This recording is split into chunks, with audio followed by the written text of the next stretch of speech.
student. This is me, Mohammad Waleed Anjam. Student, the topic of today's discussion is types of the fluid flow. In order to discuss the flow of the fluid, we consider the flow through the pipes. तो हम ये कहते हैं कि fluid flow में जब कभी भी हम फ्लूइड के बिहेवियर के बारे में स्टडी करना चाह रहे होते हैं तो we consider their flow through the pipes. Flow of fluid through pipes.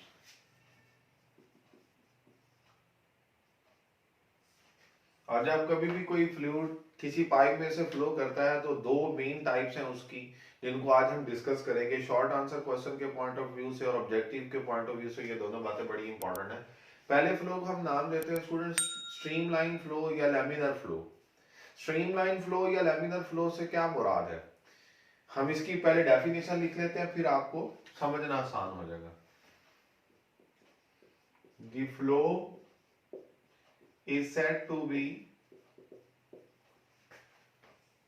streamline or laminar if every particle that passes through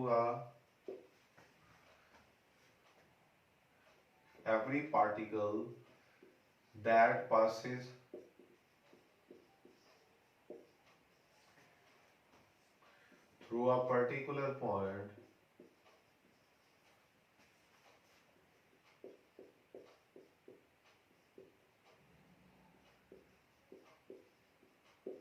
follows the path of particles, that path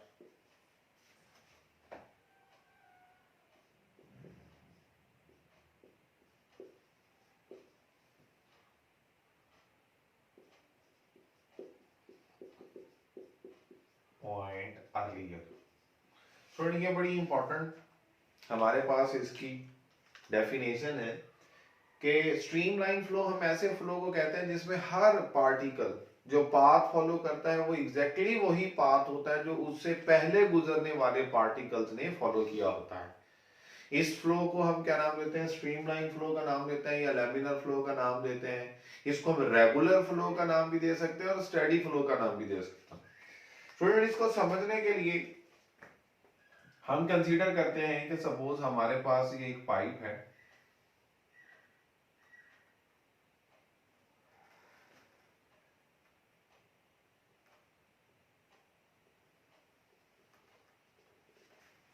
और इस पाइप में से हम फ्लूइड पास कर रहा है और हम उसको देखेंगे कि उसका जो फ्लो है वो किस तरह का है. कहता है इस पाइप में जो डिफरेंट स्ट्रीम लाइंस हैं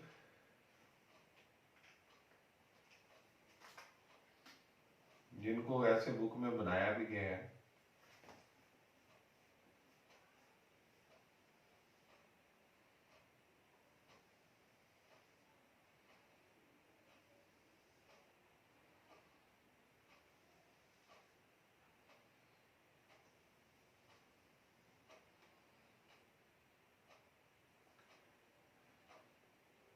ये हम देख सकते हैं हमारा रिजल्ट है.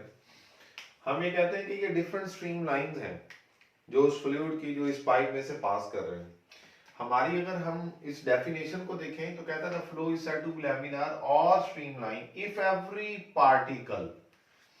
देखिए हम ये कहते हैं कि सपोज हमारे पास ये मैं डॉट्स लगा रहा हूं, ये रिप्रेजेंट कर रहा है पार्टिकल्स को. सपोज करें जैसे हम कहते हैं क्यू है, कतार है, और उस कतार में हम कह लेते हैं कि 10 स्टूडेंट्स मौजूद हैं या 10 पीपल्स मौजूद है.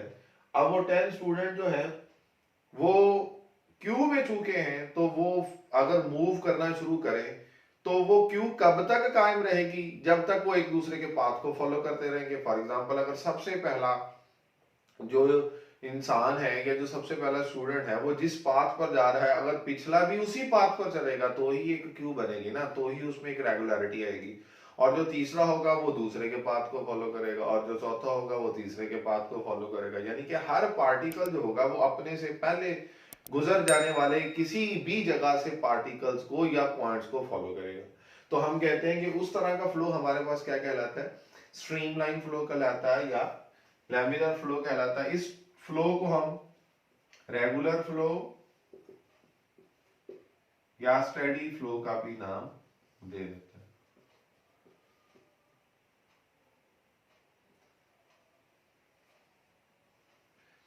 अब स्टूडेंट अगर हम ये कंसीडर करें कि हमारे पास 10 क्यूज हैं और हर क्यू में 10 स्टूडेंट मौजूद हैं, तो ये क्यूज कब तक कायम रहेंगी, जब तक ये 10 जो कॉलम्स हैं या जो क्यूज हैं ये एक ही पाथ को फॉलो कर रहे हैं। और अगर कभी भी एक दूसरे को ये क्रॉस ना करें तो हम कहते हैं कि इनमें एक रेगुलरिटी रहेगी, और इस तरह के फ्लो को हम क्या नाम देते हैं, स्ट्रीमलाइन फ्लो का नाम देते हैं। इसमें एक कंडीशन हम ये लिख सकते हैं कि ये जो डिफरेंट स्ट्रीम लाइन्स होती हैं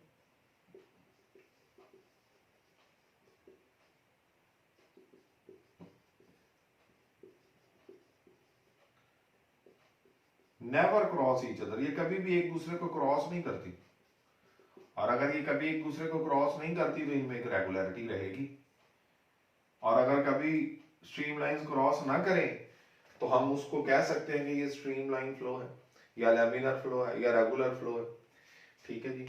और इस केस में स्टूडेंट जो डायरेक्शन होगी ना जी उस फ्लूइड के फ्लो की, वो बिल्कुल, या direction of the stream line क्या होगी, direction of the stream line वही होगी जो उस पॉइंट पर direction of the fluid flow होगी।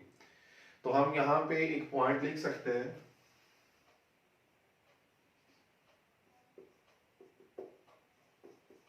Direction of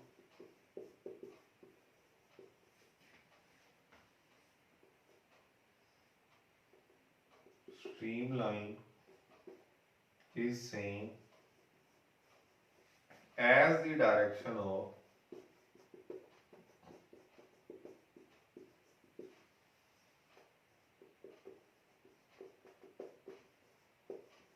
velocity of the fluid।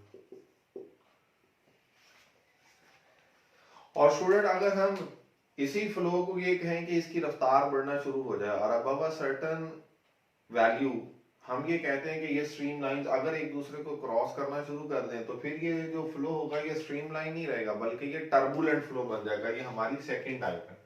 ये जो स्ट्रीम लाइन थी ये हमारी फर्स्ट टाइप है और ये सेकंड है, जिसको हम नाम देते हैं टर्बुलेंट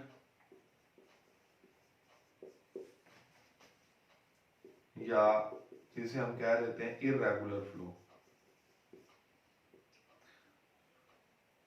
स्टूडेंट टर्बुलेंट, अगर हम टर्बुलेंस वर्ड को जानते हैं तो टर्बुलेंस का मतलब ही ये होता है कि किसी भी जगह पर एक हिजान की कैफियत हो जाए, यानी कि उसमें कोई रेगुलरिटी ना हो, तो हम कहते हैं वो हमारा फ्लो क्या कहलाएगा, turbulent. The irregular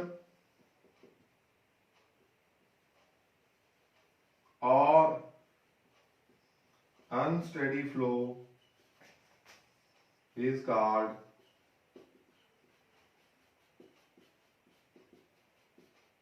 turbulent flow। इस केस में स्टूडेंट क्या होता है, इस केस में हमारे पास जो कंडीशन आती है वो ये आती है कि डिफरेंट स्ट्रीम लाइन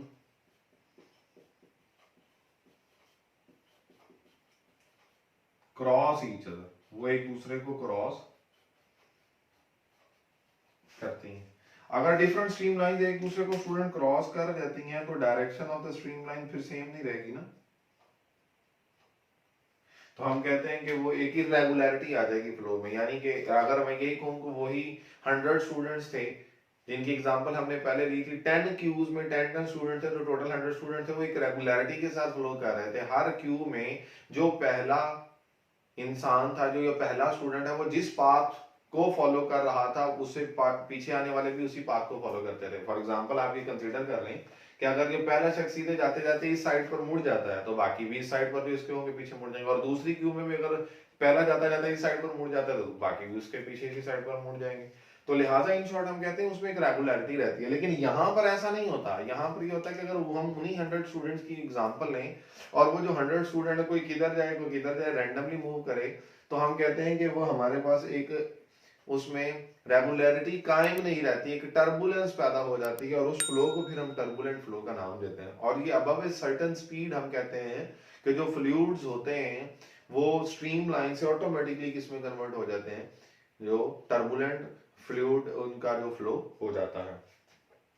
अब इसकी एग्जांपल में भी ऐसे लिखा गया कि अगर हम ये कहें कि इन स्ट्रीम लाइंस के पाथ में हम कोई ऑब्स्टेकल कोई रुकावट रख दें, तो स्टूडेंट उस ऑब्स्टेकल या रुकावट के साथ टकराने के बाद जो स्ट्रीम लाइंस होंगी उनकी डायरेक्शन फिर चेंज हो जाएगी। मिसाल हम ले लेते हैं कि आप लोगों ने देखा होगा बेटा कभी अगर एक कैनाल को देखें, ठीक है, उस कैनाल में जो वाटर फ्लो कर रहा होता है वो बज़ाहिर आपको लग रहा होता है कि जैसे ये बहुत, अगर हम दूर से देखें तो हमें लग रहा होता है कि वो शायद मूव भी नहीं कर रहा। लेकिन अगर हम करीब आके देखें तो हमें पता चलता है कि वो जो पार्टिकल्स ऑफ द फ्लूइड होते हैं वो फ्लो कर रहे हैं और उनकी मोशन हो रही है। और अगर हम कहते हैं इसको फ्लो को देखें तो वो बड़ा एक रेगुलर और स्मूथ फ्लो होता है। अगर आप क्या करें कि उसी कैनाल में फ्लो को देखें अंडरनीथ अ ब्रिज, यानी कि एक ब्रिज के नीचे अगर हम देखें और वहां से अगर मिसाल के तौर पर हमने यूजुअली ऐसे ही देखा है कि वाटर का फ्लो जब बढ़ाने के लिए क्या करते हैं उसको डाउनवर्ड डायरेक्शन में वो मूव जब करता है तो वो जिस जगह पे वही पानी गिरता है वहां पर पानी ऊपर नीचे हो रहा होता है, उसमें एक टर्बुलेंस होती है, कोई पार्टिकल किधर जा रहा होता है कोई किधर जा रहा होता है, उसमें की रेगुलरिटी आ जाती है। उसको हम क्या नाम देते हैं, टर्बुलेंट फ्लो का नाम देते हैं। हम उसकी डायग्राम भी बना लेते हैं, आगे देखते हैं। अब स्टूडेंट अगर हम टर्बुलेंट फ्लो की बात करें तो हम ये कहते हैं कि स्ट्रीम लाइन के फ्लो में अगर हम कोई एक रुकावट या ऑब्स्टेकल रख देते हैं तो हम देख सकते हैं कि वो स्ट्रीम लाइंस जो हैं उनकी डायरेक्शन जाहिर सी बात है फिर वो चेंज होगी, और जब डायरेक्शन चेंज होगी तो चांसेस आर देयर कि वो आपस में एक दूसरे के साथ, हम इसको बना भी लेते हैं कि फॉर एग्जांपल ये एक, ये दो, ये तीन और ये चार स्ट्रीम लाइंस हैं। जब ये कभी भी इस तरह से फ्लो करेंगे, ये देख लें हमारे पास उसको इसने इस तरह से रिप्रेजेंट किया।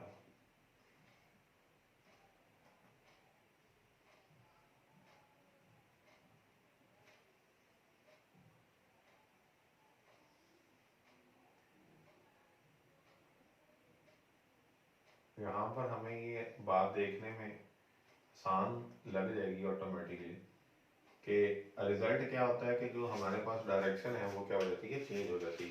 तो फिर वो रेगुलरिटी नहीं रहती तो हम कहते हैं वो टर्बुलेंस हो जाती है। इस केस में जो डिफरेंट स्ट्रीम लाइंस होती हैं वो चूंकि आपस में एक दूसरे को क्रॉस करती हैं। अब इसके बाद हमारे पास नेक्स्ट जो है वो ये है कि जो आइडियल फ्लूइड होता है, इसी टॉपिक में लास्ट पे उसने लिखा हुआ है कि आइडियल फ्लूइड की कुछ प्रॉपर्टीज हैं, वो कौन कौन सी हैं। पहली प्रॉपर्टी उसमें वो लिखता है द फ्लूइड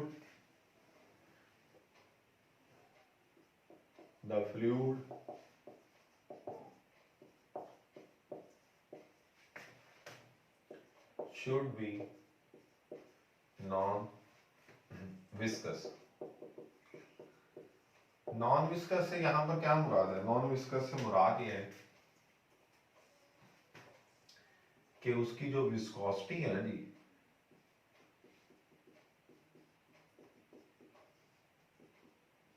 वो जीरो होनी चाहिए। विस्कोसिटी के जीरो होने से मुराद है, इसको हम कहते हैं, उसने कैसे लिखा, there should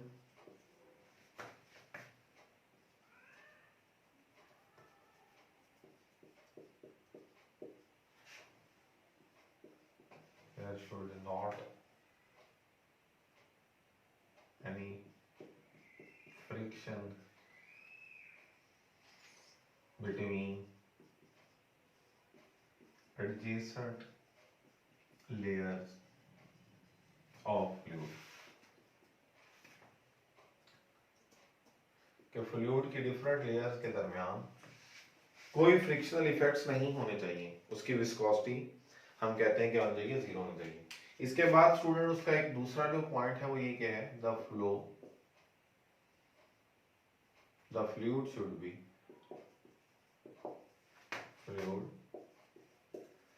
should be incompressible. Student incompressible से क्या मुराद है, इनकम्प्रेसिबल से यहाँ पर मुराद है कि उसे हम कंप्रेस ना कर सकते हो, यानी कि उसकी जो डेंसिटी है, इसको हम रो से रिप्रेजेंट करते थे, उसे क्या रहना चाहिए, कांस्टेंट रहना चाहिए। डेंसिटी के कांस्टेंट रहने का मतलब किसी एक वॉल्यूम के अंदर जो मास ऑफ द फ्लूइड है वो सेम रहे।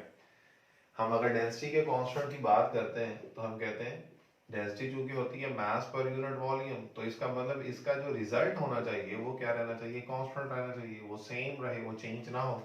यानी कि किसी भी एक पर्टिकुलर वॉल्यूम के अंदर जो फ्लूइड का मास है वो सेम रहे। अगर हम ऐसा ना हो कि हम उसे कंप्रेस कर सकते हो, कंप्रेस नहीं होना चाहिए उसे। इसके बाद हमारे पास जो लास्ट इसकी प्रॉपर्टी है वो क्या है, फ्लो शुड बी स्टेडी, कि वो जो फ्लो होना चाहिए फ्लूइड का वो स्टेडी होना चाहिए, जिसको हम अभी पढ़कर आएंगे लैमिनार या स्ट्रीमलाइन फ्लो का नाम देकर आए। तो स्टूडेंट ये आइडियल फ्लूइड की कंडीशन है। इसके बाद हमारे पास इसी के साथ जो नेक्स्ट टॉपिक है वो है द इक्वेशन ऑफ कंटिन्यूटी, और हम साथ में उसी को डिस्कस करते हैं। और उस equation of continuity, equation of continuity, continuity का मतलब ही क्या है, तसलसल।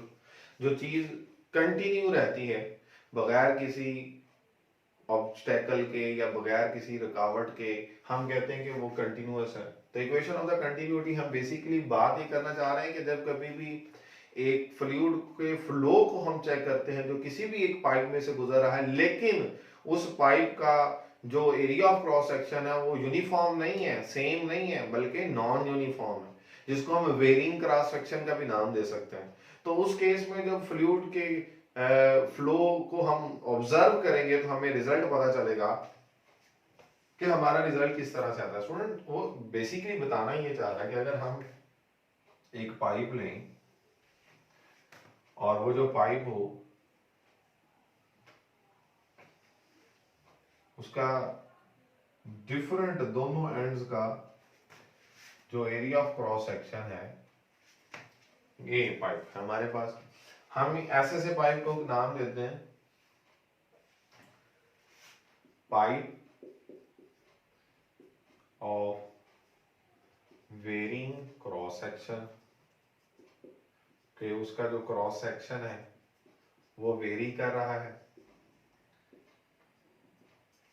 या हम कह सकते हैं नॉन यूनिफॉर्म साइज।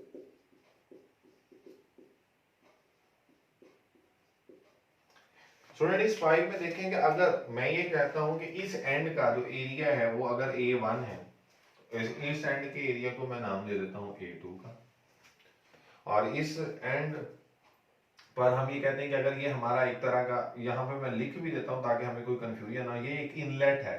इनलेट से मुराद ये कि ये वो पॉइंट है जहां से वाटर इसमें या फ्लूइड इसमें से एंटर होता है, और इस पॉइंट को हम कह देते हैं ये आउटलेट है। आउटलेट से मुराद क्या है कि ये वो एंड है जहां से उस वाटर ने जो बाहर निकलना है, ठीक है जी, उसी फ्लूइड ने बाहर निकलना है। तो हम ये कहते हैं कि अगर हम इस जगह पर देखें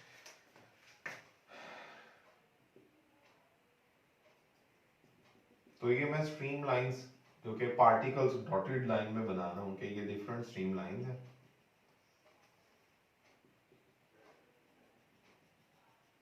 ठीक है जी।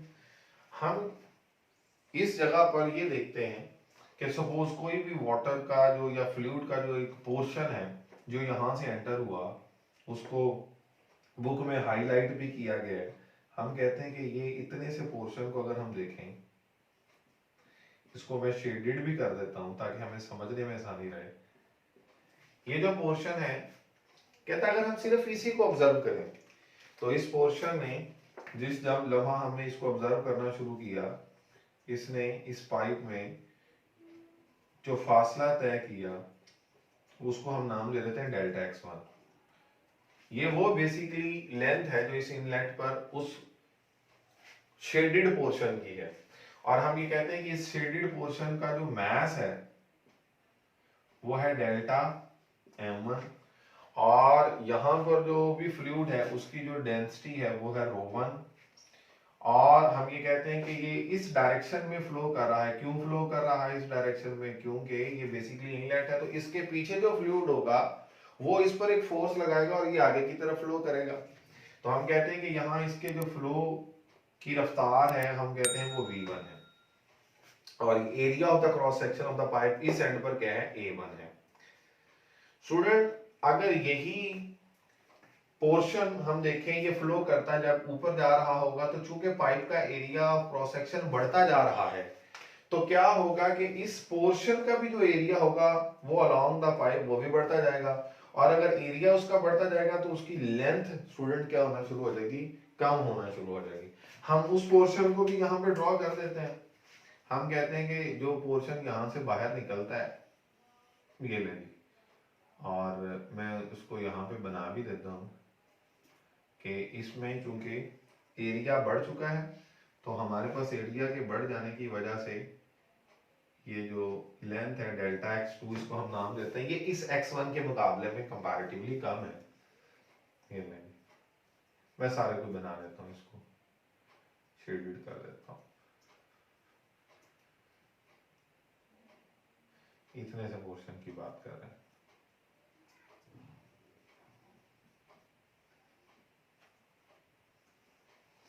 अब यहां पर जो मैस है उसको हम कह देते हैं delta m2, area of cross section a2 है, और जो फ्लूइड बाहर की तरफ फ्लो कर रहा है उसकी जो स्पीड है वो v2 का है। स्टूडेंट अब हम अगर इस कॉन्सेप्ट को देखते हुए इस lower end of the pipe की बात करें, इस एंड को हम नाम देते हैं लोअर एंड का, और इस एंड को हम नाम दे देते हैं अपर एंड का। तो लोअर एंड पर हम रिजल्ट देख लेते हैं और अपर एंड पर हम रिजल्ट देख लेते हैं।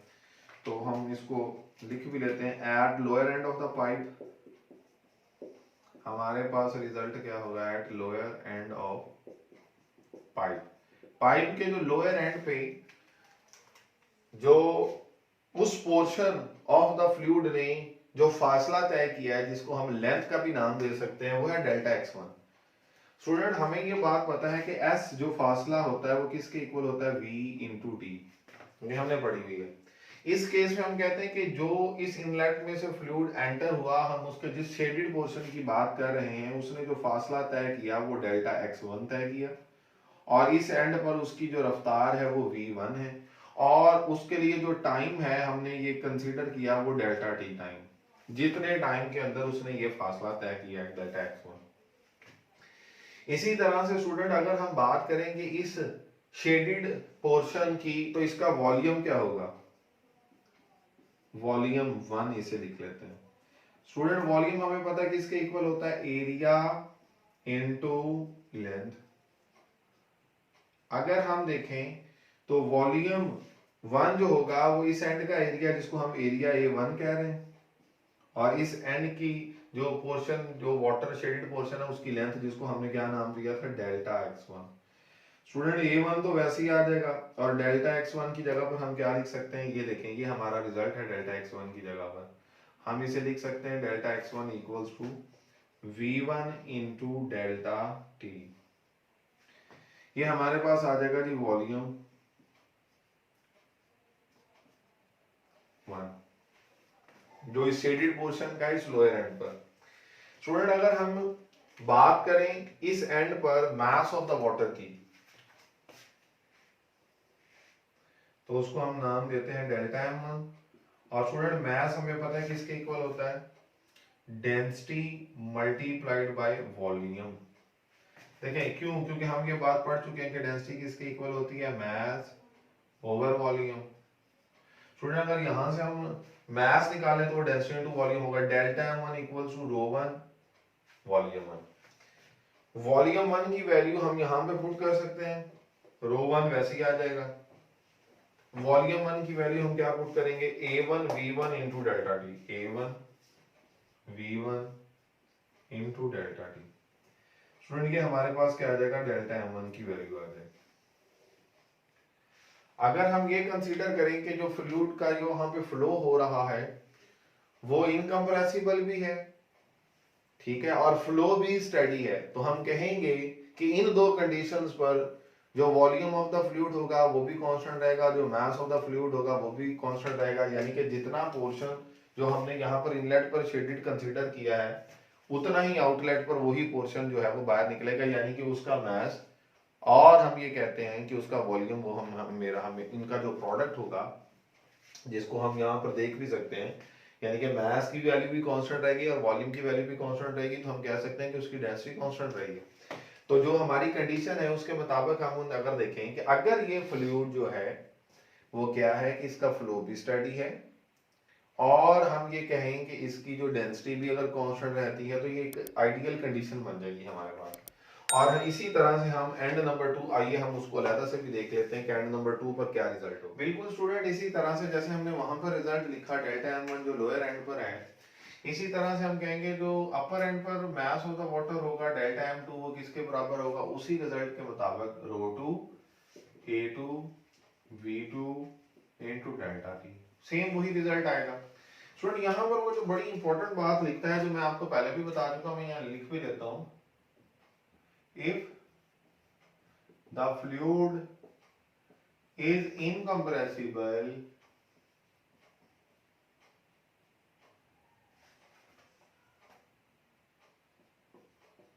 and flow is steady,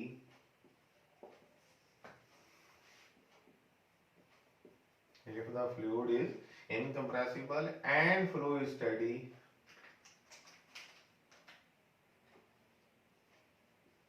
mass will remain same या कांस्टेंट,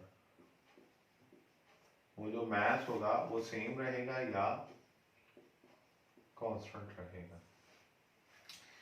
अब स्टूडेंट इस बात को समझने के लिए हम ये कह सकते हैं कि इसका मतलब ये होगा कि दोनों एंड्स पर जो मास ऑफ द वाटर है वो फिर सेम है, delta m1 is equal to delta m2। और अगर ये दोनों सेम है तो हम कहेंगे कि डेंसिटी ऑफ द फ्लूइड है वो भी कांस्टेंट रहेगी, यानी कि हम लिख सकते हैं ρ1 is equals to ρ2 equals to rho, और delta m1 is equals to delta m2। ये फिर हमारे रिजल्ट्स आ जाएंगे स्टूडेंट। अगर हम यहां से देखें तो डेल्टा m1 की वैल्यू को हम क्या लिखेंगे, ρ1 a1 v1 into delta t, और यहां पर क्या लिखेंगे, ρ2 a2 v2 into delta t। Student मैंने यहाँ पर ये जो कंडीशन लिखी है कि ρ1 की जगह पर भी आप रो लिख दें, क्योंकि डेंसिटी फिर कांस्टेंट रहेगी। क्यों कांस्टेंट रहेगी, क्योंकि वो इनकम्प्रेसिबल फ्लूइड है और फ्लूइड भी स्टेडीली फ्लो कर रहा है, तो a2 v2 into delta t। Delta t दोनों साइड पर कैंसिल हो जाएगा, रो दोनों साइड पर कैंसिल हो जाएगा, रिजल्ट क्या बचेगा, a1 v1 equals to a2 v2। Student ये बहुत इंपॉर्टेंट कॉन्सेप्ट है। हम ये कहते हैं कि हमारे पास इस इक्वेशन को अगर हम देखें तो मैं इसकी एक जनरल फॉर्म लिखने लगा हूं, उस जनरल फॉर्म से आपको ज्यादा अच्छे तरीके से समझ आ जाएगी। जनरल फॉर्म में ये लिखने लगा हूं वो ये है कि जो A और V है इनका प्रोडक्ट हमेशा कांस्टेंट रहता है, और ये कांस्टेंट क्या कहलाता है, वॉल्यूम पर सेकंड कहलाता है। और हम इसको सिंपली क्या नाम दे सकते हैं, हम इसे फ्लो रेट का भी नाम दे सकते हैं। क्या नाम देते हैं, फ्लो रेट का भी नाम दे सकते हैं। देखिएगा इसकी डेफिनेशन जो आपकी बुक पर लिखी हुई है वो मैं लिखने लगता हूं, the product of area of cross section and fluid speed at any instant along the pipe remains constant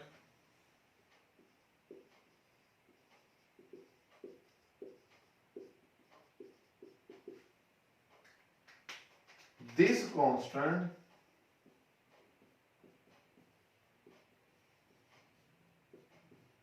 is equal to volume of the fluid flowing per second,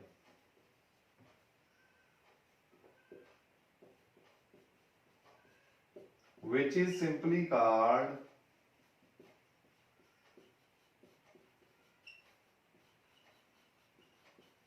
flow rate, जिसको हम क्या नाम देते हैं, फ्लो रेट का नाम देते हैं। ये बड़ा इंपॉर्टेंट पॉइंट है स्टूडेंट, हम लोगों ने ये बात पहले भी पढ़ी हुई है, मैं आपको अंदाजा दे देता हूं ताकि हमें समझ आ जाए। दो चीजों का प्रोडक्ट अगर कांस्टेंट रहता है तो उससे मुराद ये है कि अगर इस एंड पर फ्लूइड की स्पीड को हम देखें और उस एंड पर फ्लूइड की स्पीड देखें, वो मुख्तलिफ होंगी, क्योंकि इस एंड का एरिया ऑफ क्रॉस सेक्शन और उस एंड का एरिया ऑफ क्रॉस सेक्शन मुख्तलिफ है। लेकिन एक बात जो जानने वाली ये है कि जिस एंड पर एरिया कम होगा वहां पर रफ्तार ज्यादा होगी, और जहां पर एरिया ज्यादा होगा वहां पर रफ्तार कम हो जाएगी, ताकि इन दोनों का प्रोडक्ट कांस्टेंट है। देखिए इसको समझाने के लिए मैं एक एग्जांपल देता हूं कि हम कहते हैं कि यहाँ पर जो एरिया A1 है, मैं इमेजिन कर लें कि ये एरिया जो है A1 जो है A1 ये है 5, और जो एरिया A2 है इसे मैं कह लेता हूं ये 10 है। तो स्टूडेंट आप खुद देखें कि हमारे पास अगर पहले एंड पर फ्लूइड की रफ्तार अगर 8 है तो प्रोडक्ट क्या आ जाएगा 40, तो दूसरे एंड पर फिर फ्लूइड की रफ्तार को क्या होना पड़ेगा कि प्रोडक्ट हमारा कितना रहे 40। तो देख सकते हैं यहां पर, अब यहां समझना आसान हो जाएगा। अगर मैं इसको कहूं A1 ये V1 और ये है A2 और V2, तो आप लोगों ने यहां से बड़ी आसानी से ये बात समझ ली कि जिस जगह पर एरिया कम होता है वहां पे स्पीड ज्यादा होती है, और जिस जगह पर एरिया बढ़ जाता है वहां पे स्पीड कम हो जाती है। लेकिन दोनों का जो प्रोडक्ट होता है ना स्टूडेंट, वो हमेशा क्या रहता है, वो हमेशा सेम रहता है। तो हमारा ये जो रिजल्ट है ये बेसिकली एक एक्सप्लेनेशन है इस चीज की कि इन दोनों का जो प्रोडक्ट होता है वो हमेशा कांस्टेंट रहता है।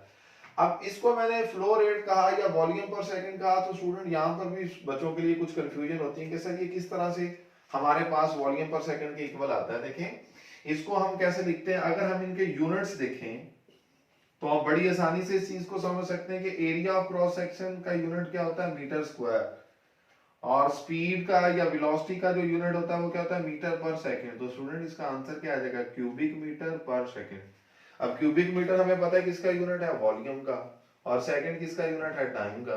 तो हम इसे वॉल्यूम पर सेकंड भी लिख सकते हैं या सिंपली फ्लो रेट का भी नाम ले लेते हैं। तो स्टूडेंट ये तो हमारा था टॉपिक जो कि इक्वेशन ऑफ द कंटिन्यूटी की टोटल एक्सप्लेनेशन थी। अब स्टूडेंट इसी से रेलिवेंट हमारे पास एक एग्जांपल भी है और इसी से रेलिवेंट एक न्यूमेरिकल भी है, वो हम साथ में इसके कर लेते हैं ताकि हमें किसी किस्म की कंफ्यूजन ना रहे। एग्जांपल है इसके साथ एग्जांपल 6.2। एग्जांपल की स्टेटमेंट है कि water hose with an internal diameter of 20 millimetre. Water जिस पाइप में से फ्लो कर रहा है उसका इंटरनल डायमीटर 20 मिलीमीटर है, तो 20 इंटू 10⁻³ मीटर लिखा जा सकता है। और स्टूडेंट हमें पता है रेडियस किस तरह से निकाला जाता है, डायमीटर का हाफ। तो डायमीटर चूंकि 20 इंटू 10⁻³ मीटर है, डिवाइडेड बाय 2 अगर हम इसे कर देंगे तो हमारे पास रिजल्ट आ जाएगा 10 इंटू 10⁻³ मीटर, जिसको फर्दर आप 10⁻² भी लिख सकते हैं या ऐसे भी रहने दें, कोई इशू नहीं। At the outlet discharges 30 kilogram of the water in 60 second. कितना पानी बाहर निकलता है, 30 किलोग्राम ऑफ द वाटर बाहर निकलता है, कितने सेकंड में, 60 सेकंड में स्टूडेंट बाहर निकलता है। अब यहां से वो क्या कहता है, calculate the water speed at the outlet. तो उस आउटलेट पर जो वाटर की स्पीड होगी वो हमने क्या करनी है, कैलकुलेट करनी है। और कहता है assume the density of the water is 1000 kilogram पर cubic metre and its flow is steady। तो स्टूडेंट स्पीड हमने मालूम करनी है, डाटा हमने लिख लिया, कैलकुलेशन हम देख लेते हैं। अभी हम पढ़ कर आए हैं कि जो एरिया ऑफ क्रॉस सेक्शन है और फ्लूइड की स्पीड है, इनका प्रोडक्ट हमेशा कांस्टेंट रहता है, और वो कांस्टेंट किसके इक्वल होता है, volume of the water flowing per second, जिसको वॉल्यूम ओवर टी लिखा जा सकता है। स्टूडेंट यहां से हम देखें तो हमने चूंकि स्पीड मालूम करनी है, वॉल्यूम हमें तो वॉल्यूम नहीं पता कि किस तरह से निकालेंगे वॉल्यूम, पहले हम वॉल्यूम को कन्वर्ट करेंगे। हमने पढ़ी हुई है ये बात बेटा कि डेंसिटी किसके इक्वल होती है, मास पर यूनिट वॉल्यूम। और वॉल्यूम अगर हमने मालूम करना हो तो उसकी जगह पर हम लिख सकते हैं मास ओवर डेंसिटी। चूंकि हमें मास ऑफ द वाटर भी गिवन है, डेंसिटी भी गिवन है, तो इसकी वजह से हम यहाँ से देखें वॉल्यूम निकाल सकते हैं। तो मैं क्या करता हूँ स्टूडेंट, इसी रिलेशनशिप में वॉल्यूम की जगह पर क्या पुट कर सकता हूँ, मास over density divided by the time. तो ये हमारे पास ये रिजल्ट बन जाएगा। इसको हम फर्दर अगर सिंप्लीफाई करके लिखें तो हम उसे ऐसे भी लिख सकते हैं m, और ये रो नीचे आ जाएगी, m over rho T equals to av। Student हमने चूंकि v मालूम करना है तो v किसके इक्वल आ जाएगा, m ओवर रो, और ये ए भी नीचे आकर डिवाइड हो जाएगा T into T. Student M का हमें पता है, रो का हमें पता है, टी का हमें पता है, लेकिन एरिया का नहीं पता। हम इसको इक्वेशन नंबर 1 का नाम दे देते हैं और एरिया की वैल्यू कैलकुलेट कर लेते हैं। स्टूडेंट एरिया किस तरह से कैलकुलेट करते हैं, हमें पता है कि एरिया हमारे पास किसी भी पाइप का जो होगा वो किसके इक्वल होगा, पाई आर स्क्वायर।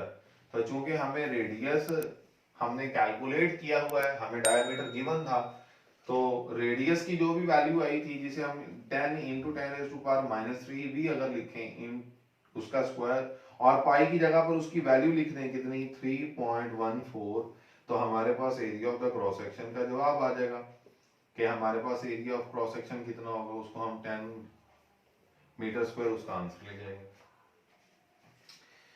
अच्छा, इसी तरह स्टूडेंट अगर हम उस एरिया की वैल्यू को इस इक्वेशन में पुट कर दें तो हमारे पास क्या आ जाएगी, स्पीड आ जाएगी। स्पीड इक्वल टू मास, मास कितना था हमारे पास 30 किलोग्राम, डिवाइडेड बाय डेंसिटी कितनी थी 1000 किलोग्राम पर क्यूबिक मीटर, इनटू एरिया जो हमने यहां से निकालना है, उसकी वैल्यू मैं कैलकुलेटर आपको कर भी देता हूं 3.14, और 10 का स्क्वायर आ जाएगा 100, और 10⁻³